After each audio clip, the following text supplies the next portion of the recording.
Plant Diversity Lab 3, Tracheophyte 1. Does it sound like your English learning language tape yet? Let's hope not. So let's review quickly what we just learned this week before you head into lab, or you actually do this instead of the actual lab in the lab. Actual lab in the lab? Okay. So there's three subdivisions we're gonna learn about this week, right? The subdivision Coelopsida, subdivision Lycopsida, and subdivision Sphenopsida. Once again, subdivision ended with Opsida here, and all of this in the division Tracheophyta, division ended with Ophyta. So we have three subdivisions. The first one being subdivision Coelopsida. Look, dichotomously branched with like a bump of sporangium, and then Lycopsida is a bit more robust, have some actual leaf now, some true leaf with the strobilus at the end of the branch. And Sphenopsida, the key character is having this leaf, a scale-like leaf at that node. So let's look at this character quickly. So as a review, so we have all the seedless plants that if you have no real leaf, then you have the Coelopsida, the wrist fern. If they have a microphyll, meaning one leaf have one vein, then you have either Lycopodium or horsetail. But if you have megaphyll, have one leaf with multiple veins in them, then you have the Pteropsida or fern.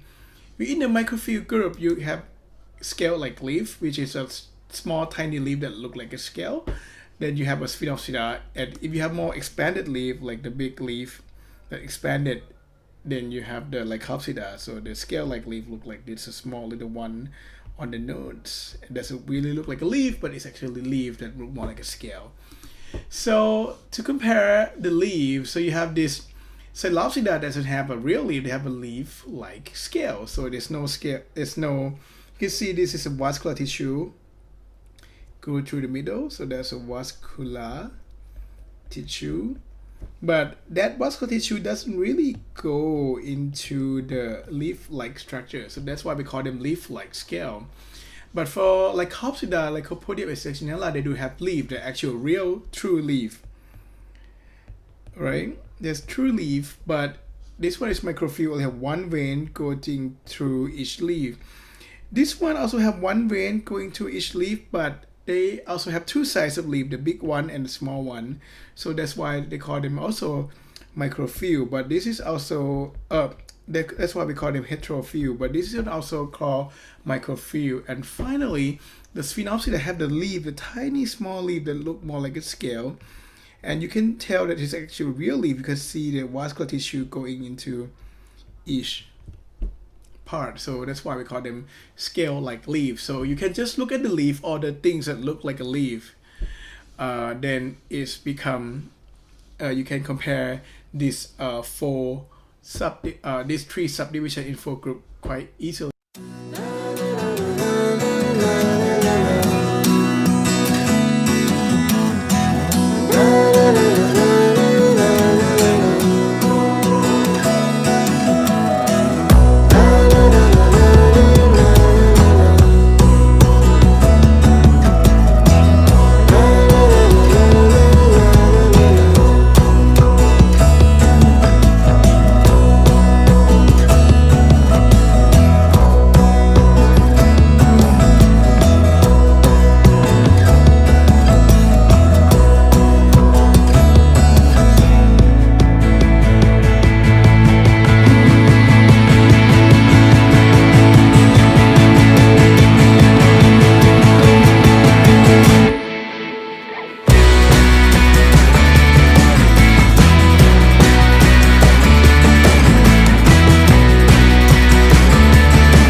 Or if you think about the sporophyte, because all of these are sporophyte dominant, they produce the spore, right? So they produce the spore by turn the regular leaf, the normal leaf, into the sporophyll or the spore leaf. And on the spore leaf, you have the sporangium, which produces spores. And the spore will germinate into the gametophyte, because the spore now is the haploid, which is separate from the which is separate from the sporangium. You have two ends, so this occur by meiosis. So when you comparing sporophyll, the sporophyll is Halopsida is right on the stem with a little bit of leaf-like scale carrying it, whereas in the Lycopsida and Sphenopsida, they're in the structure called strobilus, which once again is a condensed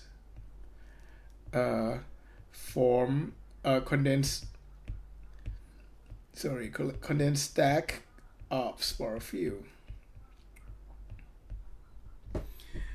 So we look at this is like a bunch of leaf, like really stacking leaf at the tip of the branch. So in Lycopsida, the sporophyll look kind of like a person hands and carrying the sporangium on their arms, whereas in the Sphenopsida, each sporophyll becomes sporangiophore, and they carry a bunch of sporangium underneath. So that's the difference between Lycopsida and Sphenopsida. And when you do the long section of three of them, which something you can see in the lab if you go look at the microscope, but I think this picture is much clearer when I put them side by side. This one you can see they are, oops, sorry. I get kicked out like this all the time. So this is sorry. You can see this is the homospore. They only have one type of spores, and this is the heterospore. In Selactinella, they have like megaspore and then the microspore here on that same strobilus. So we have both megaspore and microspore, and finally in Equisetum they go back into having the homospore, because you can see that all the spores in the sporangium are of the same size. And once again, the life cycle of the homospore is pretty straightforward. You have the sporophyte produce sporangium, and the sporangium have meiosis to produce spore, but they only one type of spore, which is called the homospore, and the spore grow into the gametophyte, which produce either antheridium or achiconium, or both of them in the same plant. And then these two produce sperm and egg to fertilize to give rise to the zygote again. But if you have heterospore, then the sporophyte will produce microsporangium, which the sporangium that contain a bunch of microspore, and the megasporangium that will produce a few megaspore inside the sporangium. And the megaspore will produce a female gametophyte, whereas the microspore will produce the male gametophyte. The male gametophyte produces the antheridium, which will produce a sperm, whereas the female gametophyte produced achiconium that will produce egg, and then those will fertilize to give a zygote. So in the lab, if you actually go to the lab, it's really straightforward. We have a bunch of specimens that represent each of these subdivision. So for us to recognize and learn their name, so I want you to recognize this genus name, and then where it belongs, which subdivision it belongs to. And we also have the permanent slide of Lycopodium and Selactinella strobilus that look kind of like this. So you can actually use your PDF file and you can zoom in like super uber closely into that as well. So that's kind of up to you. Can like do this and zoom in and zoom out to see what it look like underneath, because I put in the pretty high resolution pictures into it. So hopefully you enjoyed the lab this week.